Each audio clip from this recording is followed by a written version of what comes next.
les gars et bienvenue dans une nouvelle vidéo. Il n'y a pas très si longtemps que ça, je sais pas si ça se dit, mais il n'y a pas très longtemps, on avait fait une vidéo d'un dribble de Neymar qui te permettait d'éliminer n'importe quel joueur dans une certaine situation. Aujourd'hui, on va voir un geste tout simple, un geste tout court qui n'appartient pas à un joueur, même si dès qu'on va dire le nom de ce geste, vous allez penser forcément à un joueur spécifique.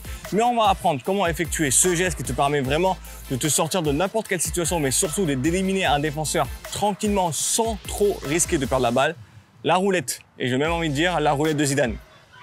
C'est parti. Aujourd'hui, on va voir deux types de roulettes. Mais avant de commencer à rentrer dedans en détail, il faut savoir qu'il y a une roulette qui est appropriée pour la faire en mouvement et une qui est plus appropriée pour la faire à l'arrêt. Mais en vérité, les deux peuvent être utilisés dans n'importe quelle situation. Commençons tout d'abord avec la roulette avec la semelle du pied. Cette roulette est plus facile à placer lorsque vous êtes à l'arrêt parce que justement, vous utilisez la semelle des pieds. Elle s'effectue en deux étapes. La première étape consiste avec l'aide de la semelle de votre pied fort, donc pied droit ou pied gauche, avec votre semelle du pied, vous allez ramener la balle vers vous en mettant votre appui sur votre pied gauche ou droit, sur votre pied qui se trouvera à l'arrière. Ensuite, la deuxième étape, avec votre pied d'appui, une fois que la balle aura été mise en mouvement et que vous allez poser cette jambe de départ au sol et avec votre jambe d'appui, vous allez effectuer une rotation tout en manipulant la balle et ça toujours avec la semelle de votre pied. Du coup, votre pied et votre jambe qui vous aura servi à manipuler le ballon lors de la première étape va devenir votre pied d'appui et va vous servir de pied de pivot.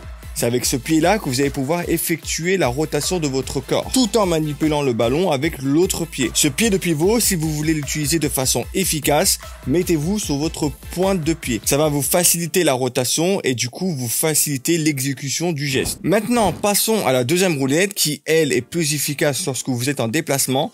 C'est exactement la même chose, sauf que cette fois-ci, au lieu d'utiliser la semelle de votre pied, vous allez utiliser l'intérieur du pied dans les deux cas. Donc, première étape, utilisez l'intérieur du pied pour vous faire une passe vers vous, tout en posant le pied qui effectue la passe qui deviendra le pied d'appui et le pied de pivot. Et avec la deuxième jambe, le deuxième pied, toujours avec l'intérieur du pied, vous allez commencer à effectuer une sorte de râteau de roulette pour vous emmener la balle dans la rotation. Ce geste est un peu plus compliqué à effectuer parce que effectuer une rotation en utilisant l'intérieur du pied est un peu plus compliqué que de l'effectuer avec la semelle. Encore une fois, cette roulette, j'ai dit qu'elle est utilisée surtout en mouvement, même si vous pouvez aussi l'utiliser à l'arrêt, mais elle est plus avantageuse en mouvement parce que ça va vous permettre de vraiment bloquer le ballon alors que le ballon est en train de rouler, ce qui est un peu plus compliqué à faire lorsque vous essayez d'utiliser la semelle de votre pied. Utilisez la semelle de votre pied lorsque vous êtes en mouvement pour pouvoir effectuer une roulette, c'est prendre un risque de voir la balle s'échapper et de ne pas pouvoir maîtriser le ballon dès le départ. Alors qu'avec la semelle du pied, vous avez vraiment une zone de contact qui va arrêter le ballon de façon nette. Bon les gars, c'est la fin de cette vidéo. J'espère que cette roulette là, qui est un geste assez connu et qui est aussi très facile à faire en match et très utilisé dans certaines situations. Pour ceux qui n'arrivaient pas à le faire, j'espère que les conseils qu'on vous a donnés vous serviront. J'espère que vous allez pouvoir partir sur le terrain et vous entraîner.